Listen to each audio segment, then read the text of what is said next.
പുതിയ വീഡിയോയിലേക്ക് സ്വാഗതം. അപ്പം ഞാൻ ഇന്ന് നിൽക്കുന്നത് സ്കോട്ട്ലൻഡിലെ ലിൻലിത്കോ പാലസിലാണ്. അപ്പം ഇന്നിവിടെ മെഡീവൽ ടൈമിലെ അടിപൊളി ഒരു സ്പോർട്ടിംഗ് ഇവൻ്റ് ആയിരുന്ന ജോസ്റ്റിംഗ് ആണ് നടത്താൻ പോകുന്നത്. അപ്പം ജോസ്റ്റിംഗ് എന്ന് പറഞ്ഞു കഴിഞ്ഞാൽ കുതിരപ്പുറത്ത് ഇംഗ്ലീഷ് നൈറ്റ്സ് രണ്ടുപേര് വന്നിട്ട് അങ്ങോട്ടും ഇങ്ങോട്ടും മത്സരിക്കുന്ന ഒരു സ്പോർട്ടിംഗ് ഇവൻ്റ് ആയിരുന്നു. ഇത് മെഡീവൽ ടൈമിൽ രാജാക്കന്മാരുടെ ഒരു ഫേമസ് വിനോദം എന്ന് വേണം നമുക്കിതിനെ വിളിക്കായിരുന്നു. അപ്പം കുതിരപ്പുറത്ത് നൈറ്റ്സ് വളരെ ഹെവിലി ആംഡ് ആയിട്ട് വന്നിട്ട് ഇവർ കുന്തം കൊണ്ട് അങ്ങോട്ടും ഇങ്ങോട്ടും കുത്തി ഹെൽമെറ്റിലോ അല്ലെങ്കിൽ ചെസ്റ്റിൽ വെച്ചിരിക്കുന്ന ആ ഒരു പ്രൊട്ടക്ഷനിലോ കുന്തം കൊണ്ട് കുത്തുക, എന്നിട്ട് ആളെ കുന്തം കൊണ്ട് കുതിരപ്പുറത്തുനിന്ന് കുത്തി താഴെ ഇടുക, അങ്ങനെയുള്ള വളരെ ഒരു ഫാന്റാസ്റ്റിക് ഒരു മെഡീവൽ സ്പോർട്സ് ആയിരുന്നു ഈ ജോസ്റ്റിംഗ് എന്ന് പറയുന്നത്.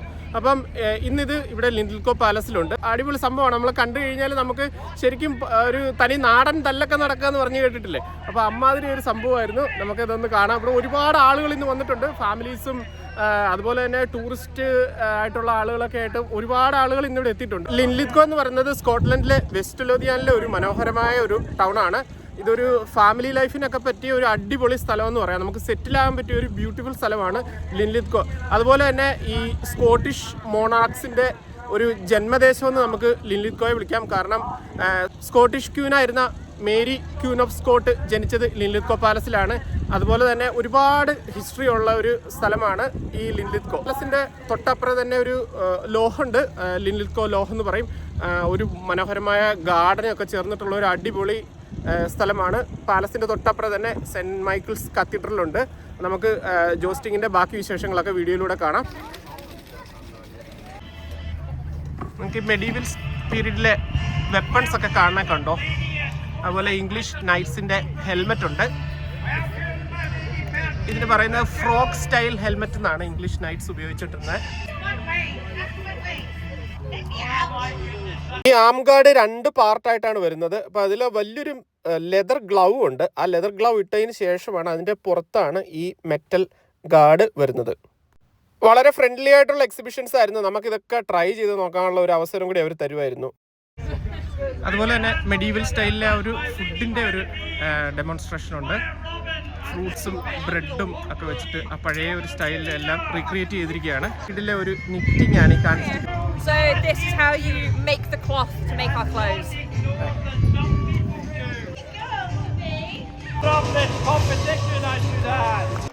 അപ്പോൾ ജോസ്റ്റിംഗ് തുടങ്ങാൻ പോവുകയാണ്. ഒരു വാമപ്പും പ്രിലിമിനറി പ്രിപ്പറേഷൻസും ഒക്കെയാണ് നിങ്ങളിവിടെ കാണുന്നത്. വളരെ മനോഹരമായിട്ടാണ് ഇതെല്ലാം ഡെക്കറേറ്റ് ചെയ്തിരിക്കുന്നത്. ആ പഴയ 15th സെഞ്ച്വറിയിലെ കോട്ട് ഓഫ് ആംസും ആ ഡെക്കറേഷൻസും ഒക്കെ അതുപോലെ റീക്രിയേറ്റ് ചെയ്തിരിക്കുകയാണ്. ജോസ്റ്റിങ്ങിൻ്റെ ഹിസ്റ്ററി ഒരു 12th സെഞ്ച്വറിയിലൊക്കെ ഏകദേശം തുടങ്ങിയിരുന്നു. അത് കഴിഞ്ഞ് 15th സെഞ്ച്വറി അല്ലെങ്കിൽ മെഡീവൽ ടൈമിലാണ് ഇത് ഇംഗ്ലണ്ടിലും സ്കോട്ട്ലൻഡിലും യൂറോപ്പിൻ്റെ മറ്റു ഭാഗങ്ങളിലും ഒക്കെ വളരെ പോപ്പുലറായി മാറിയത്. ജോസ്റ്റിങ്ങിനെ പറ്റി റിസർച്ച് ചെയ്ത് കഴിഞ്ഞാൽ നിങ്ങൾക്ക് ഇതിൻ്റെ ഒരുപാട് റൂൾസ് ആൻഡ് റെഗുലേഷൻസ് ഉണ്ട്. പലതരം കോമ്പറ്റീഷൻസ് ആണ്. ആദ്യമേ ഇതുപോലത്തെ കുറച്ച് കോമ്പറ്റീഷൻസ് ഒക്കെ ഇവർ ചെയ്യും. ഇതുപോലെ റിങ്ങുകളൊക്കെ കണക്ട് ചെയ്യുക. അത് കഴിഞ്ഞിട്ടാണ് യഥാർത്ഥ ഒരു ഫൈറ്റ് എന്ന് പറയുന്ന സംഭവം നടക്കുന്നത്. ഒരു ടിപ്പിക്കൽ സ്പോർട്ടിംഗ് ഇവൻ്റ് ആയതുകൊണ്ട് ഒരുപാട് റൂൾസ് ആൻഡ് റെഗുലേഷൻസ് ഒക്കെ ഉണ്ട്. അതൊക്കെ പാലിച്ച് മാത്രമേ നൈറ്റ്സിന് ഫൈറ്റ് ചെയ്യാനായിട്ട് പറ്റത്തുള്ളൂ. ഒരാളെ ചുമ്മാതെ കയറി അറ്റാക്ക് ചെയ്യാനൊന്നും പറ്റത്തില്ല. ഈ ലാൻസസ് വുഡൻ ആണ്, ഇഞ്ചുറീസ് ഉണ്ടാകാതിരിക്കാൻ വേണ്ടിയിട്ട്. King James III younger brother jousting മത്സരത്തിനിടയിൽ കുതിരപ്പുറത്തു നിന്ന് താഴെ വീണ് ഹെഡ് ഇഞ്ചുറി ആയി മരിച്ചിട്ടുണ്ട്. അതുപോലെ തന്നെ കിങ് ഹെൻറി II ഓഫ് ഫ്രാൻസും ജോസ്റ്റിംഗ് ഇഞ്ചുറി മൂലം മരിച്ചതായിട്ട് റിപ്പോർട്ട് ചെയ്തിട്ടുണ്ട്. ടൂർണമെന്റ് ആയിട്ടും അതുപോലെ തന്നെ വെഡ്ഡിങ് അല്ലെങ്കിൽ പാലസിൽ എന്തെങ്കിലും ആഘോഷമൊക്കെ നടത്തുമ്പോൾ ഈ ജോസ്റ്റിംഗ് ഇവന്റ് നടത്താറുണ്ടായിരുന്നു പണ്ട് കാലങ്ങളിൽ. ഈ മിഡിൽ ഏജിലെ ആളുകൾ അത്ര ക്ഷമയുള്ളവരൊന്നും അല്ലായിരുന്നു. പ്രത്യേകിച്ചും രാജാക്കന്മാരും സോൾജേഴ്സും ഒക്കെ എന്തെങ്കിലും കാര്യം പറഞ്ഞ് ഇഷ്ടപ്പെട്ടില്ല അപ്പം തന്നെ വാളൂരി തലവെട്ടിയെടുത്ത് ദൂരെ കളയുമായിരുന്നു. അതായിരുന്നു അവരുടെ ഒരു ക്യാരക്ടർ. അപ്പോൾ നമ്മൾ ഈ മെഡീവൽ ഹിസ്റ്ററി നോക്കിക്കഴിഞ്ഞാൽ അറിയാം, ഭയങ്കര വയലൻ്റ് ആയിരുന്നു. അതുപോലെ തന്നെ ഒത്തിരി മർഡറും വിച്ച് ഹണ്ടും ഒക്കെ നടന്നൊരു കാലഘട്ടമായിരുന്നു അത്. അപ്പോൾ ആ ഒരു ഇൻറ്റൻസിറ്റി ഒക്കെ കാണിക്കാൻ വേണ്ടിയാണ് ഈ ഫൈറ്റൊക്കെ നന്നായിട്ട് റീക്രിയേറ്റ് ചെയ്തിരിക്കുന്നത്. അപ്പോൾ ഇതിൻ്റെ ഒരു തീം എന്ന് പറയുന്നത് ഇതിൽ ജയിച്ച ആൾ ആ ഒരു രാജകുമാരിയെ സ്വന്തമാക്കി എന്നുള്ള ഒരു പഴയ കഥകളിലെ ആ ഒരു സംഭവമാണ് ഇന്ന് കാണിച്ചിരിക്കുന്നത്. അപ്പോൾ ഇത് ഒരുപാട് നേരത്തെ പ്രിപ്പറേഷൻ വേണ്ടതാണ് ഈ ഡ്രസ്സൊക്കെ ധരിക്കാനായിട്ടൊക്കെ, പിന്നെ അതുപോലെ തന്നെ പ്രിപ്പയർ ചെയ്യാനായിട്ട്. ചിലപ്പോൾ ഇഞ്ചുറിയൊക്കെ ഉണ്ടാകാറുണ്ട്. അപ്പോൾ അതിനൊക്കെ ആയിട്ട് നന്നായിട്ട് പ്രിപ്പയർ ചെയ്ത് ഒത്തിരി എഫേർട്ട് ഇട്ടാണ് ഇവർ ഇത് ഇപ്പോഴും കാത്തു സൂക്ഷിക്കുന്നത്. 2-3 സെഷനായിട്ടായിരുന്നു ഇത് നടത്തിയിരുന്നത്. ഇനി നമുക്ക് കുറച്ച് എക്സിബിഷൻസ് കാണാം. ഇവിടെ ഒരു പോർച്ചുഗീസ് സ്റ്റൈല് സാഡിലുണ്ടായിരുന്നു. പണ്ട് കാലങ്ങളിൽ നിങ്ങൾക്കൊക്കെ അറിയാവുന്നതാണ്, ഈ ആർച്ചേഴ്സ് എന്ന് പറയുന്നവർ ഒരു വലിയ ടാലൻറ്റഡ് ആയിട്ടുള്ള ആൾക്കാരായിരുന്നു. അപ്പോൾ അവർ എത്ര വലിയ ആളെയും, നമുക്ക് കുതിരപ്പുറത്ത് പോകുന്ന ആളെ വരെ സ്നൈപ്പർ ഷോട്ട് എടുക്കുന്ന പോലെ ഈ ആർച്ചേഴ്സിന് അമ്പ് ചെയ്ത് വീഴ്ത്താൻ പറ്റുമായിരുന്നു.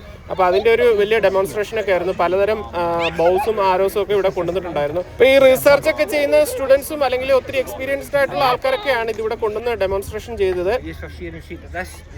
ഇത് ഈ മെഡിവൽ ടൈമിലെ വെപ്പൺസ് ഒക്കെ ഉണ്ടാക്കുന്നതിൻ്റെ ഒരു ഡെമോയാണ് ഈ മാന്യനായ വ്യക്തി കാണിക്കുന്നത്.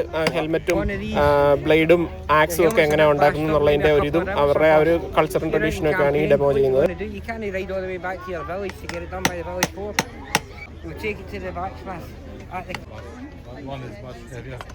Significantly. There's some corpses on the grass. Yeah, that's all. At home, I would probably have just taken me maybe about a week on and off, a couple hours a night. Okay. So at home, that's at home, but because I've been bringing it to the events. And the pattern that you've built. Yes, somebody else is doing Because I haven't been in yet. It's inexpensive. It's £5 or less. Yeah. So are you nice? We spent all day yesterday sitting on the ground, and I thought I could go push around and catch a bit of breeze. He's bobbing his head, he's looking around, so I don't need to worry about him.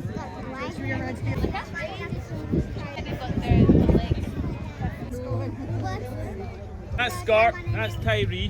Can't forget it. Used French or Italian yew, specifically not English yew. This one's actually ash because if I wanted a yew longbow, I would pretty much need a mortgage to pay for it. They tend to be about £1,000 But the green of which was cut away so you could see all the layers underneath. And he said, so I thought, I'm not taking it to bed. ഇതൊരു സംഭവം തന്നെയായിരുന്നു. നമുക്ക് ഈ യുദ്ധത്തിൽ പരിക്ക് പറ്റി കഴിയുമ്പോൾ അവരെ ചികിത്സിക്കണമല്ലോ. അപ്പോൾ ഇന്നൊക്കെ എന്ന് പറഞ്ഞാൽ പെട്ടെന്ന് തന്നെ പാരാമെഡിക്സ് വന്ന് കൊണ്ടുപോയി ഹോസ്പിറ്റലിൽ കൊണ്ടുപോയി, അല്ലെങ്കിൽ അവിടെ തന്നെ ടെമ്പററി ആയിട്ടുള്ള ഹോസ്പിറ്റലൊക്കെ ഉണ്ട്. പണ്ടത്തെ കാലത്തൊക്കെ ഒരു രക്ഷയില്ല. കൈയും കാലും ഒക്കെ വെട്ടിക്കഴിഞ്ഞ് കഴിഞ്ഞാൽ ഇതൊക്കെ റിപ്പയർ ചെയ്തെടുക്കണം എന്ത് പാടാന്ന് പറയാം. അപ്പോൾ അന്നത്തെ കാലത്ത് ഉപയോഗിച്ചിരുന്ന സർജിക്കൽ ഇൻസ്ട്രുമെൻസിൻ്റെ ഒക്കെ ഒരു ഡെമോയാണ് ഈ കാണുന്നത്. നമ്മൾ കണ്ടാൽ ഞെട്ടിപ്പോൾ അറക്കവാൾ പോലത്തെ സാധനത്തിനൊക്കെയാണ് കാലൊക്കെ വലിച്ച് മുറിച്ച് മാറ്റുന്നത്. ഇനി നമ്മൾ കാണാൻ പോകുന്ന ഒരു സ്പെഷ്യൽ ഇൻസ്ട്രുമെൻറ്റിൻ്റെ ഡെമോൺസ്ട്രേഷനാണ് ഇത്. യുദ്ധത്തിൽ ഒരു പ്രിൻസിൻ്റെ ഫേസിൽ ഒരു ആരോ തറച്ച് കയറി. അപ്പോൾ അത് സ്കൾ ബോൺ തിളച്ച് പുറത്തു വന്നായിരുന്നു. അപ്പോൾ അത് പുറത്തെടുക്കാനായിട്ട് ഡോക്ടേഴ്സ് ഒത്തിരി പരിശ്രമിച്ചു. അവസാനം ഒരു ഡോക്ടർ സ്പെഷ്യലി ഡിസൈൻ ചെയ്ത ഒരു ഇൻസ്ട്രുമെൻറ്റിൻ്റെ ഡെമോൺസ്ട്രേഷനാണിത്. അപ്പോൾ അത് ഉപയോഗിച്ചിട്ട് അവർ ആ വുണ്ട് വലുതാക്കിയിട്ട് ആരോ റിമൂവ് ചെയ്തു. അങ്ങനെ ഒരുപാട് ഇൻഫോർമേറ്റീവ് ആയിട്ടുള്ള കാര്യങ്ങൾ നമുക്ക് ഇവിടെ കാണാനായിട്ട് പറ്റി. Doctors, physicians in the land tried to get this everything, but nothing was working. Now, if you think of a raw plug, yeah, so we inserted this into the face of the prince, yeah. Now you think, yeah, you've got to really push this in, so all the time he's having things pushed in, and then the screw is inserted, yeah, and you start turning, right. And like I say, like a raw plug, these ends start opening up and it starts biting. Yes. And he was able to get a purchase. Yeah. അപ്പോൾ അടുത്തായിട്ട് നമ്മൾ കാണാൻ പോകുന്ന ആ ഒരു musical ഇൻസ്ട്രുമെൻസിൻ്റെ ഒക്കെ ഒരു ഡെമോൺസ്ട്രേഷനാണ്. അപ്പോൾ ഇതായിരുന്നു അന്നത്തെ കാലത്തെ ആ ഒരു സ്റ്റൈല്. ആ ക്ലോത്തിങ്സും അവരുടെ ഒരു ആംബിയൻസും ഒക്കെ ഇങ്ങനെയായിരുന്നു. ഒരു ഡോഗ് അവിടെ ഉണ്ടായിരുന്നു. ഈ ഡോഗിനെ പറ്റി അവർ എന്തൊക്കെയോ ഡിസ്ക്രൈബ് ചെയ്യുന്നുണ്ടായിരുന്നു. പക്ഷേ എനിക്കത് ശരിക്കും ക്യാപ്ചർ ചെയ്യാൻ പറ്റില്ല. ഒന്നാമത് ഈ സ്കോട്ടിഷ് ഇംഗ്ലീഷ് നമ്മൾ കുറച്ച് ദൂരെ നിന്നൊക്കെ കേട്ട് കഴിഞ്ഞാൽ മനസ്സിലാക്കാനായിട്ട് വലിയ പാടാണ്. പിന്നെ നല്ല ക്രൗഡും ആയിരുന്നു. അതെനിക്ക് ശരിക്കും ക്യാപ്ചർ ചെയ്യാൻ പറ്റില്ല. ഈ എക്സിബിഷനിൽ കണ്ട തിങ്സ് ഒക്കെ പാലസിൽ നിന്നൊന്നും കൊണ്ടുവന്നതല്ല. ഇതൊക്കെ മെഡിവൽ ടൈമിലെ കാര്യങ്ങൾ കളക്ട് ചെയ്ത് അതുപോലെ സൂക്ഷിക്കുന്ന ഒരുപാട് ആളുകളുണ്ട്. അവരുടെയൊക്കെ പേഴ്സണൽ കളക്ഷൻസിൽ നിന്നാണ് ഇതെല്ലാം കൊണ്ടുവന്നത്. കുട്ടികളെ ചീറപ്പ് ചെയ്യാനായിട്ട് കുറേ ആക്ടിവിറ്റീസ് അവർ അതിൻ്റെ സൈഡിൽ ചെയ്യുന്നുണ്ടായിരുന്നു. ആണ് മെഡിവൽ ടൈമിൽ നൈറ്റ്സ് ഉപയോഗിച്ചിരുന്ന മെറ്റൽ ഹെൽമെറ്റ്. നല്ല ഹെവി ഐറ്റംസ് ആണ് കേട്ടോ.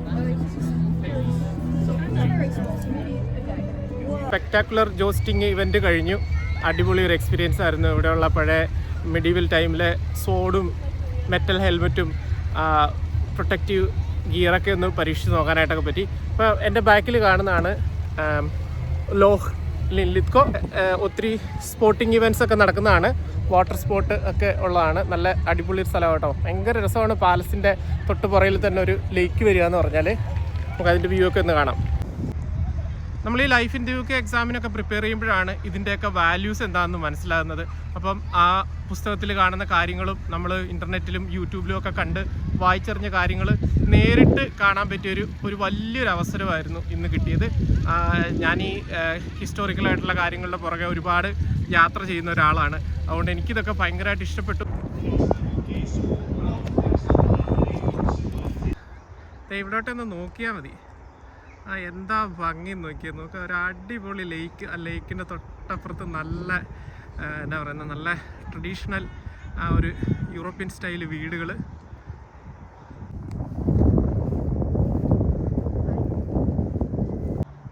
പാലസിൻ്റെ വീഡിയോ സെപ്പറേറ്റ് ആയിട്ട് നമ്മൾ ചെയ്യുന്നതാണ് കേട്ടോ. ജസ്റ്റ് ഔട്ട് സൈഡിൽ നിന്നുള്ളൊരു വ്യൂ ആണ്. ഞാൻ ഒരു പ്രാവശ്യം പാലസിൽ പോയിട്ടുള്ളതാണ്. അന്നൊരു വലിയ വീഡിയോ ഒന്നും എടുത്തിട്ടില്ലായിരുന്നു. ഒരു ചെറിയ ഇൻസ്റ്റാ റീൽ മാത്രമാണ് എടുത്തിരുന്നത്. നമുക്ക് സെൻറ്റ് മൈക്കിൾസ് കാത്തീഡ്രലിൻ്റെ ഒരു വ്യൂ നോക്കിയാലോ ദൂരെ നിന്ന്.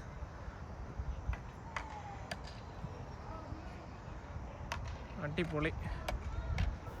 സ്കോട്ട്ലൻഡിൻ്റെ അല്ലെങ്കിൽ മെഡീവൽ യൂറോപ്പിൻ്റെ ഒരു വിവാദ നായികയാണ് മേരി ക്യൂൻ ഓഫ് സ്കോട്ട്സ്. അപ്പോൾ അദ്ദേഹത്തിൻ്റെ സ്റ്റാച്ചു ആണ് ഈ കാണുന്നത്. അദ്ദേഹം ലിൻലിത്കോ പാലസിലാണ് ജനിച്ചത്. ഗാർഡനിങ്ങിൽ വളരെ താല്പര്യമുള്ള ഒരു ലേഡിയായിരുന്നു. ഈ ഗാർഡൻ അടിപൊളിയായിട്ട് മെയിൻറ്റെയിൻ ചെയ്യാൻ വേണ്ടിയിട്ട് ഒരുപാട് ടൈം ചിലവഴിക്കുകയും ഗാർഡനേഴ്സിന് ഒരുപാട് ഡയറക്ഷൻസ് കൊടുക്കുകയും അങ്ങനെ അതൊക്കെ നല്ല വളരെ മെയിൻറ്റെയിൻഡ് ആയിട്ട് കൊണ്ടുപോയിക്കൊണ്ടിരുന്ന ഒരു വ്യക്തിയായിരുന്നു.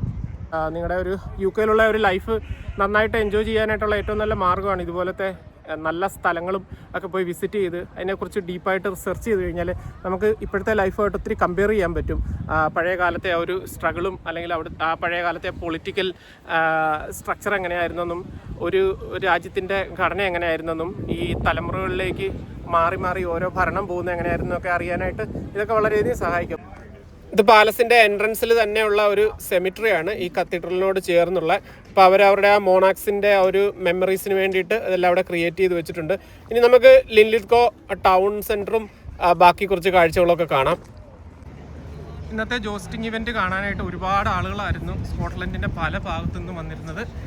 ഒരുപാട് ടൂറിസ്റ്റുകളും ഉണ്ടായിരുന്നു. ഭയങ്കര തിരക്കായിരുന്നു. ഞാൻ വാഹനം കുറേ അങ്ങോട്ട് മാറ്റിയാണ് ഒരു സ്ഥലത്ത് കൊണ്ടുപോയി പാർക്ക് ചെയ്തത്. ഇതാണ് നമ്മുടെ ലിൻലിത്കോ പാലസിലോട്ടുള്ള ഒരു എൻട്രൻസ്. ലിൻലിത്കോയിൽ വന്നു കഴിഞ്ഞാൽ ഫുള്ള് ഫ്ലവേഴ്സാണ്. അത്രയ്ക്കും ഒരു മനോഹരമായ ഒരു സ്ഥലമാണ്. ഇപ്പം ലിൻലിത്കോ പാലസിൻ്റെ എൻട്രൻസിലേക്കുള്ള ഒരു സ്ഥലമാണിത്. ഇതാണ് ലിൻലിത്കോ ആ ഒരു ടൗൺ കേട്ടോ.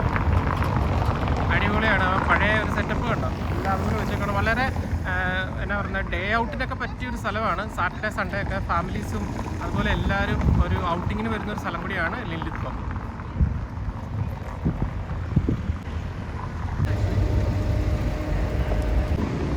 നല്ല കഫേസും റെസ്റ്റോറൻറ്റ്സും ഒക്കെയാണ്. അപ്പോൾ നമുക്ക് കിട്ടാവുന്ന അത്രയും സമ്മർ ടൈം എൻജോയ് ചെയ്യുക എന്നുള്ളതാണ് നമ്മുടെ ഒരു പോളിസി. സമ്മറിൽ സ്കോട്ട്ലൻഡിൽ നിങ്ങൾക്കറിയാം മിക്ക ദിവസങ്ങളിൽ നമുക്ക് മഴ പെയ്യുന്നുണ്ട്.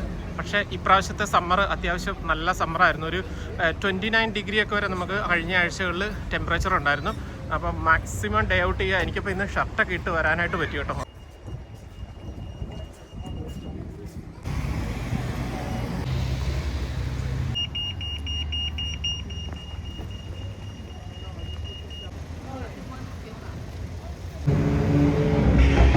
സംഭവം കണ്ടോ, വിസ്കി ഷോപ്പ് WEE.